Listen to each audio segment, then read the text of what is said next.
रावण जीत चाहता था और विभीषण शरणागति चाहता था। हनुमान बनकर कोई राम जी के पास आए तो भी हृदय से लगाते हैं, और रावण बनकर कोई राम जी, लेकिन इरादा पक्का होना चाहिए। ध्यान देना, थोड़े से रावण थोड़े से विभीषण बनोगे तो मार खा जाओगे। ऐसे लोग इधर के उधर के नहीं रहते। यदि बनना है तो इरादा पूरा पूरा पक्का होना चाहिए। ये प्रतीक्षा की कथा है, परीक्षा की कथा नहीं है। प्रतीक्षा थी विभीषण को, हनुमान मिल गए हैं तो तुम्हारो मंत्र विभीषण माना, और लंकेश्वर भय सब जग। ये रामायण के इस चालीसा की चौपाई बड़ी प्रसिद्ध है। तुम्हारो मंत्र विभीषण माना, हनुमान जी का मंत्र माना विभीषण ने।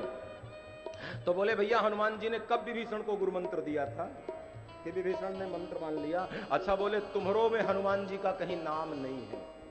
हनुमान जी ने मंत्र दिया तो जरूर है, लेकिन मंत्र किसका है मालूम है? राम जी का। राम जी ने ही कहा था मुझे पाना है तो बीच वाला बन के मत पाओ। थोड़े से लंका में रहोगे, लंका में रहकर मेरा नाम लोगे तो मैं मिलने वाला नहीं हूं। या तो लंका के ही हो जाओ, खुला समर्थन रावण को दे दो कि कुछ भी हो भाई तो मैं तुम्हारा हूं, तुम्हारे संग हूं तो मिलूंगा, या तो फिर त्याग दो लंका का मोह। और जब विभीषण ने त्याग दिया तो कहते हैं राम जी ने राज्याभिषेक कर दिया।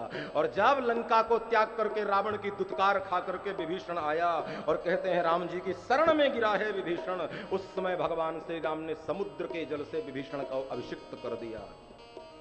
तुलसी की क्रांति तो देखिए साहब, रावण जिंदा है, सांसें ले रहा है, और इतना ही नहीं 10-10 मस्तक हैं रावण के, 20 भुजा 10 शीश, और दशानन जल्दी मरने वाला भी नहीं है। लेकिन देखो लंका का महाराज अभी जिंदा है, और रावण के जीते जी लंका का राज्य विभीषण को राम जी ने दे दिया। और जब लंका का राजा बना दिया ना, तो कहते हैं लोगों में बड़ी चर्चा शुरू हो गई। बोले महाराज बड़ा गड़बड़ लग रहा है। बोले क्या? रावण अभी जिंदा है और 4 वेद 6 शास्त्र 18 पुराण का पंडित है, उसके इरादे का कोई भरोसा नहीं है। खबर नहीं मूड बदल जाए और सीता जी को वापस लेकर आ जाए तो क्या करोगे आप?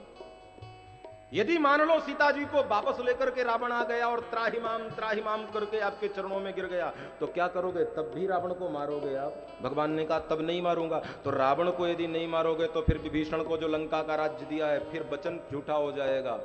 राम जी ने कहा मेरा वचन झूठा हो ही नहीं सकता। बोले क्यों?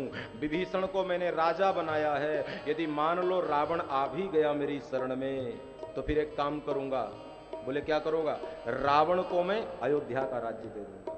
शरण में ही तो आया है ना, एक भाई शरण में आया तो लंका का राजा बना दिया, रावण आएगा तो अयोध्या का राजा बना दूंगा। तो लोगों ने पूछा कि मान लो अयोध्या का राजा बना दिया है आपने, तो फिर एक बात है भरत जी को कहां का राज्य दे दो? बोले भरत जी को बैकुंठ का राज्य दे दूंगा। अच्छा, तो सरकार अपने लिए कोई सीट सोची है? अपने लिए भी कोई जगह है क्या? राम जी ने कहा मैं समझ लूंगा, मुझे 14 साल का वनवास नहीं आजीवन वनवास मिला है तो वन में ही घूमते रहूंगा।